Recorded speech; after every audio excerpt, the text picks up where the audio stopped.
This is the Jake for the State Podcast, and this is the call for every red-blooded, God-fearing, liberty-loving patriot to prepare yourself, take your position, stand your ground, and advance the cause of freedom. Let's go. Welcome to episode 1 of the Jake for the State Podcast. I'm Senator Jake Merrick, and I tell you what, I'm pumped about this. I'm excited about this journey that's starting today.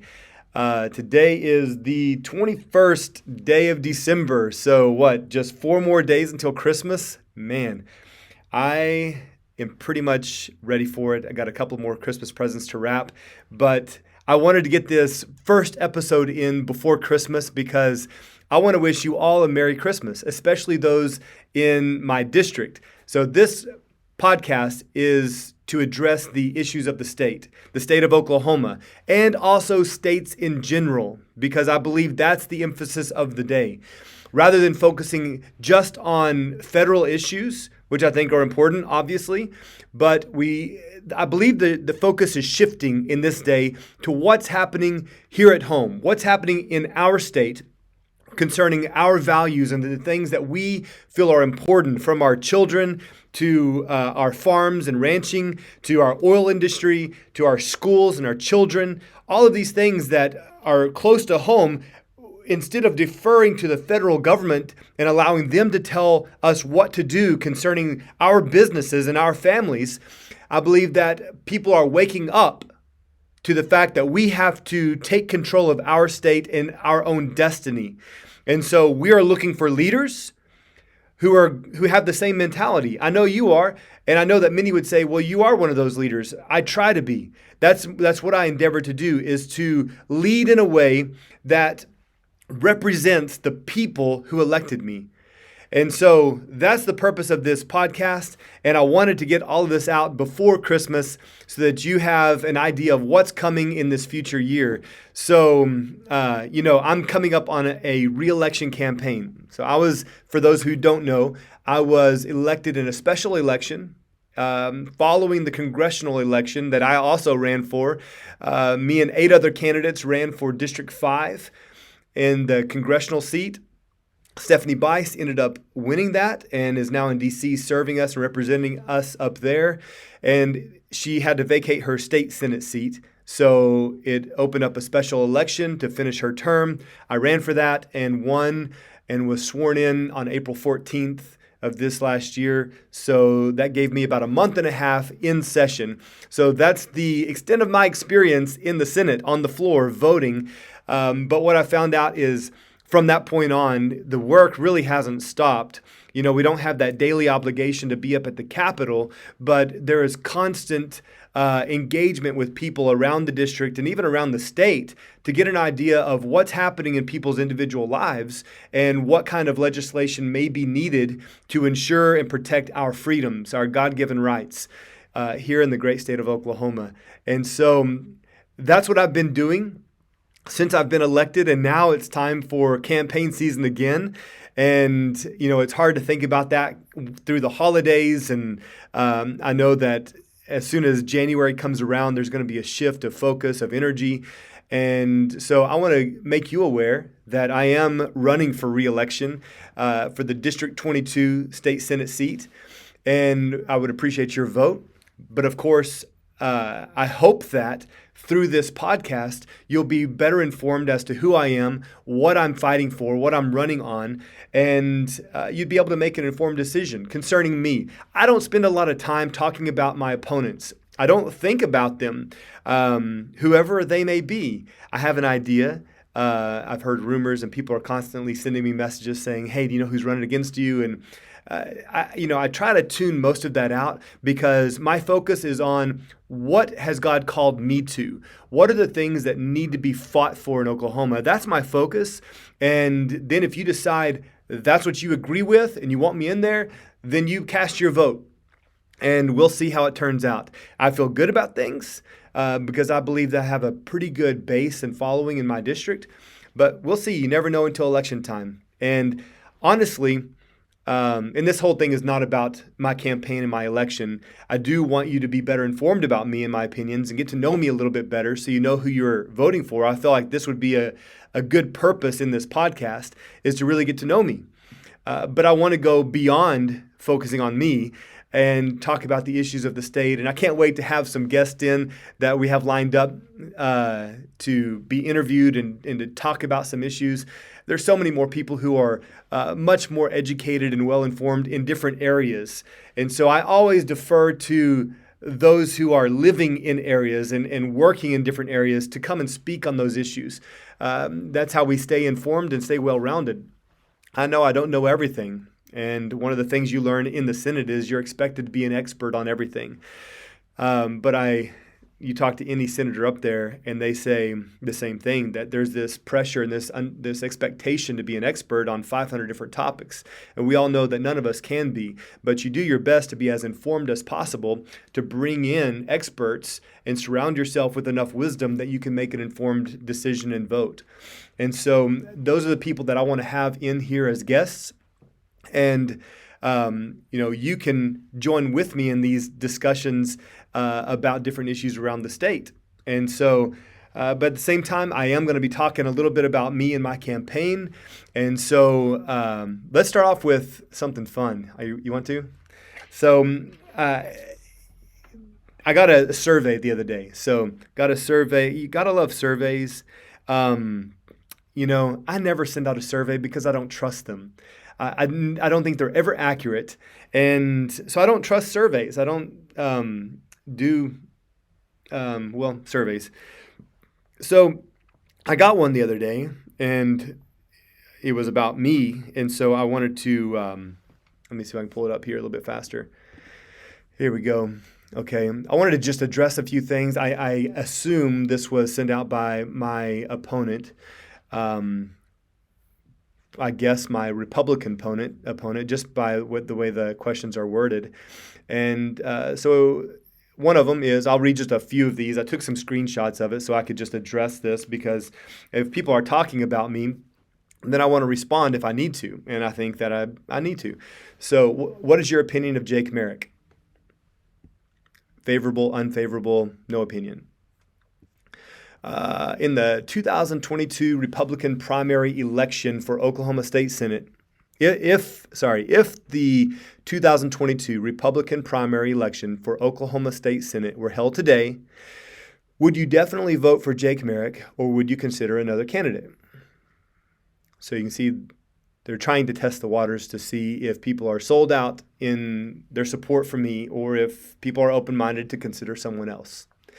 And to be honest, I can appreciate that. And I don't despise anyone for running against me. Honestly, I don't feel like it's running against me. I feel like people, and maybe this is just because of the way that I live and I run this campaign, is I'm not running against anybody else. I'm running for certain values and for things that I want to see happen in this state. That's why I'm running, because of my strong convictions.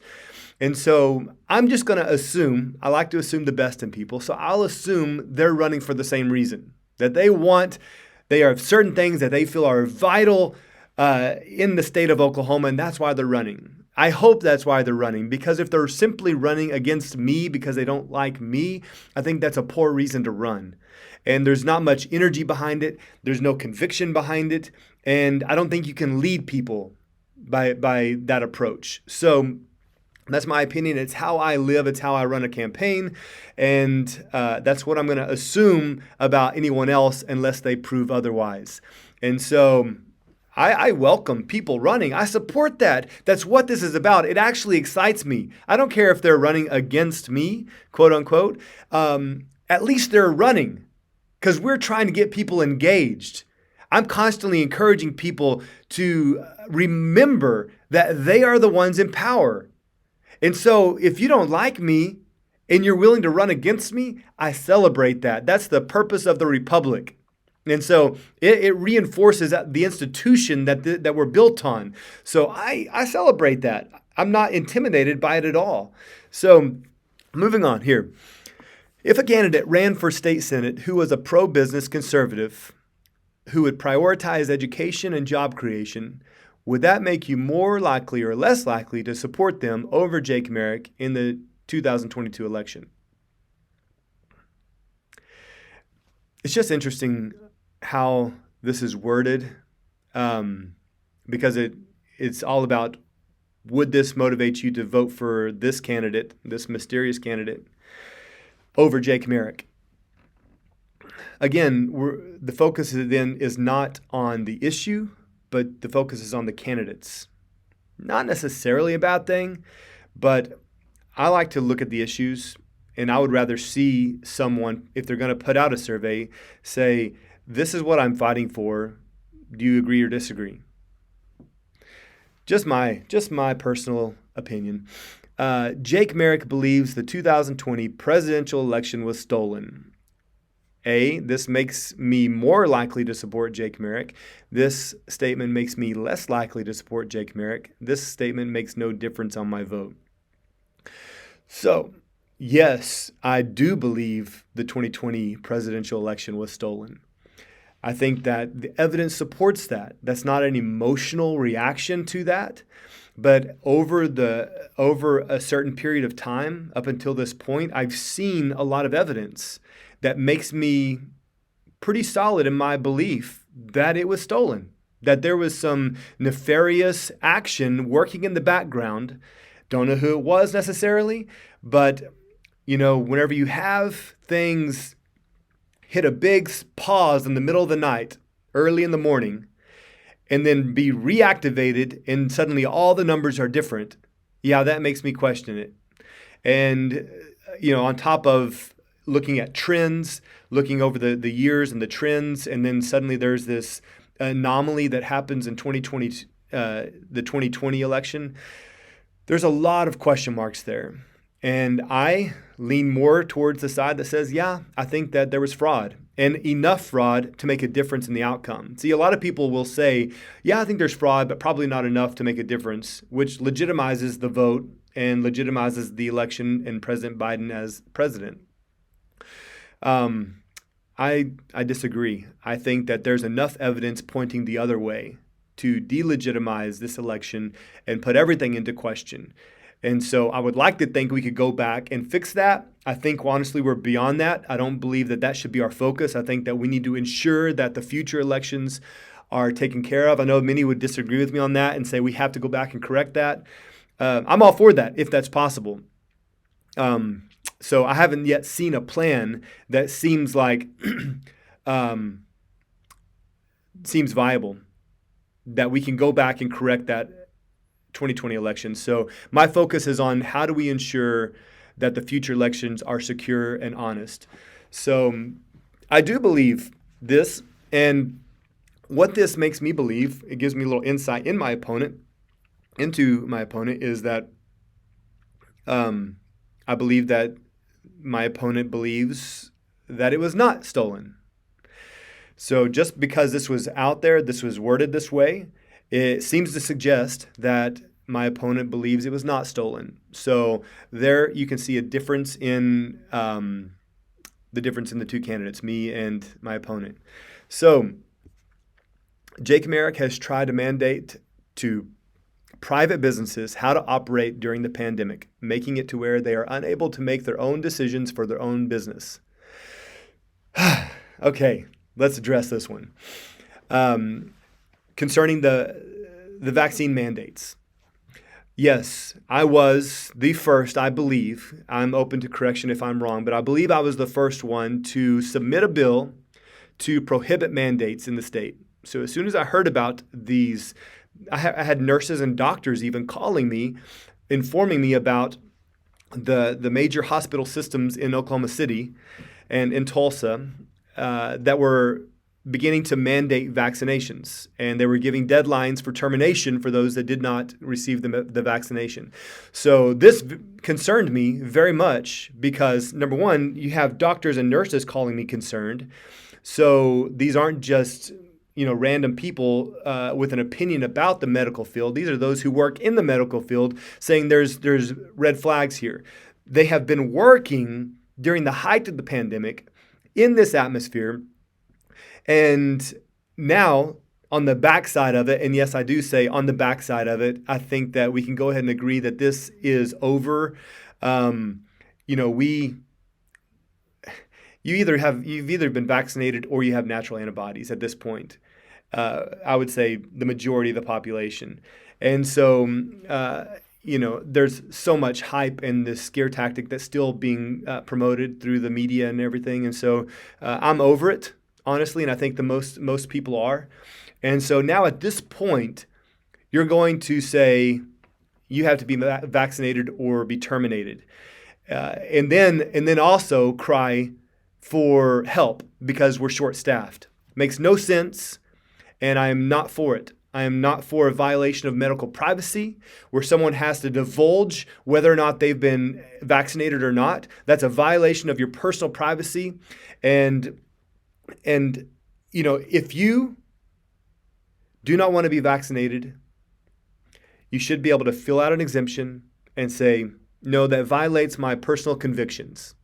Doesn't even have to be religious convictions, just your personal conviction that this either is not right or you just don't want it. And I believe employers should honor that. You see this already in place with other things, okay? When we're talking about we always use the example of HIV or hepatitis C or some other serious viral infection, that you can't go up to someone and ask them if they have this, if they have HIV, or if they've been vaccinated against hepatitis C. This is a violation of personal privacy, and this is the reason for HIPAA. And so I believe we need to protect that in keeping with what we've been doing for years now. This is not something novel or new. And people would say that government has no place in private businesses. I agree. And so why don't we lift all regulation? Okay? Why don't we not make workers' comp required and insurance required and all these things required? Why don't we do away with OSHA and all of these regulations on businesses? You see, we focus on one issue and say, oh, you're regulating the government, while you ignore the 1,000 other regulations that are already in place. We are already heavily regulating businesses federally and at the state level. And so then to come at this one issue and say, oh, no, we can't regulate. Well, it makes no sense. If we're not going to regulate, let's not regulate. But if we're going to regulate, let's do it in a way that has the best interest of employees in mind. Let's protect their fundamental rights. And that's where I stand on it. So this says, I've tried to mandate to private businesses how to operate during the pandemic. No. The government is already mandating to private businesses how to operate.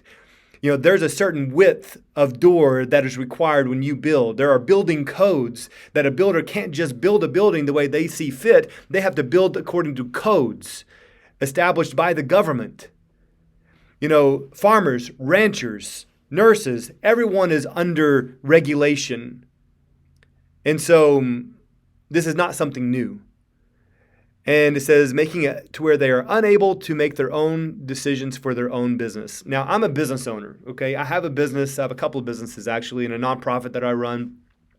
I don't want the government in my life. I believe in small government. I want to make my own business decisions. And so I understand. But at the same time, there are restrictions on how I can interact and engage with my employees. And so I cannot do certain things with my employees or make my employees do certain things just because I'm their employer. And I can't stipulate their employment on their obedience to my demands as their employer. And this vaccine mandate is no different. We cannot come in and say, you must take this, especially when it's experimental, when there are numerous testimonies of death and injury. There are so many reasons not to get the vaccine, but there are even more reasons why you should not mandate the vaccine. And so I'm not trying to make it hard on business owners. I am a business owner, but I am pushing back against this narrative. Number one, that we have a killer virus on our hands. We have a killer virus on our hands when people don't take care of themselves, for the most part. Now, I know this is not probably 100%, right? But for the most part, what I've heard and seen is that those who have comorbidities, those who are already at risk, those are the ones most vulnerable. And so really the conversation needs to be, how do we create and encourage true health? Okay, so you don't have to go to the hospital in the first place. And this really, and I would say even maybe a lot of you who are listening to me who may be agreeing with me may suddenly have to check yourself, because this, what I'm about to say, points to your personal responsibility, to your personal actions. And the way we have allowed certain things into our homes and into our lives is what's tearing this country down. We cannot blame politicians. We cannot blame a virus. What we're doing on a daily basis, our individual small choices add up to get us in debt, to create dysfunction in our homes, to create health that is broken. And so we are a very fragile nation because of our excess and because of our demand for convenience and immediate gratification. And these sort of things are fueling a culture that is very, very fragile now. So our health as a nation is very fragile. Our health as a state is one of the worst in the nation. And we're not going to improve the state of our health in the state by more medication, by more vaccines. That's not the answer, folks. The answer is to start making better decisions at home concerning what we're eating, what time we're going to bed, how we're exercising and caring for ourselves, and the vitamins we're taking. All of this is just basics, but when you do it, you create a healthy body that can fight the virus. And I've got plenty of backing on that from other medical experts. And so these are the things we all need to be thinking about, is how do we improve our overall health? How do we change our lifestyle at a fundamental level so that we're not vulnerable concerning our finances? Our kids aren't vulnerable to outside influences because they know who they are, because you're raised teaching them what is right and wrong, that there is a right and wrong, and you teach them how to eat right, and that they can't just have candy every day, and that you have to actually exercise to build your muscles and drink plenty of water and get plenty of rest. Getting back to these fundamentals will dramatically change your position in life.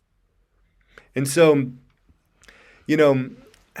This question just riles me up, as you know. It opens a can of worms for me because it's connected to, I believe, a bigger agenda, this whole pandemic agenda.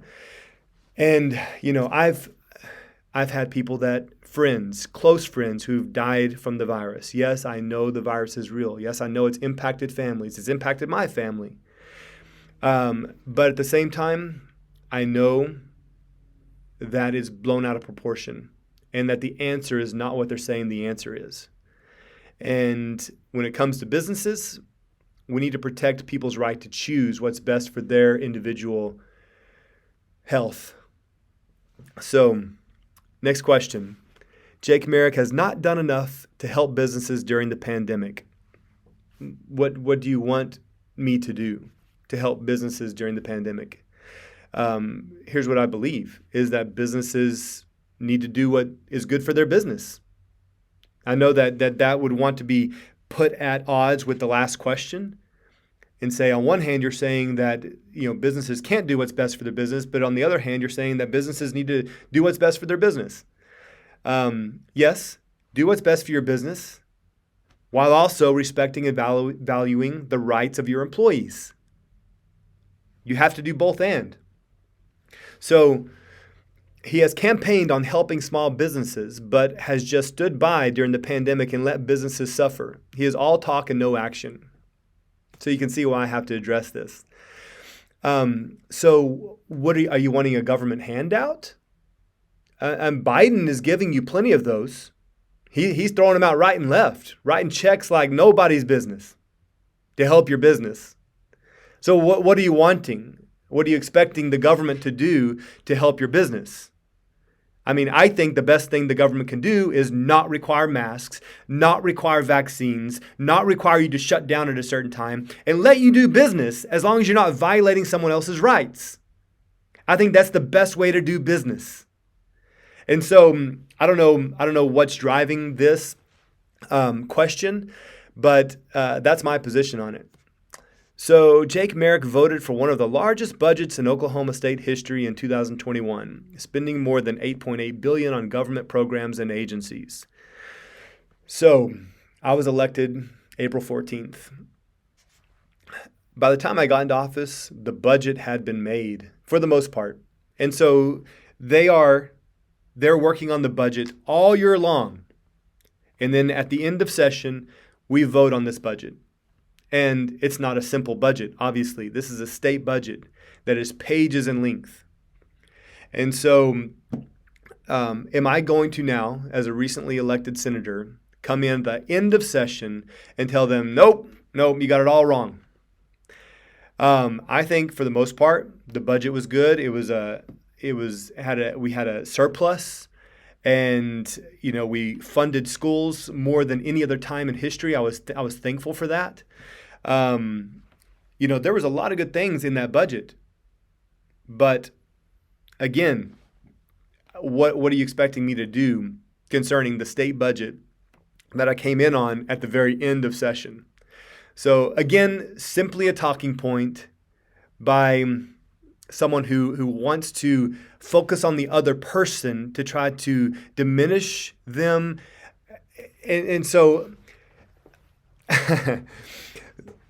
this is not just about my campaign, okay? This is about the political game in general, okay? The way this thing is done has been done for many years that's leading to corrupt politicians.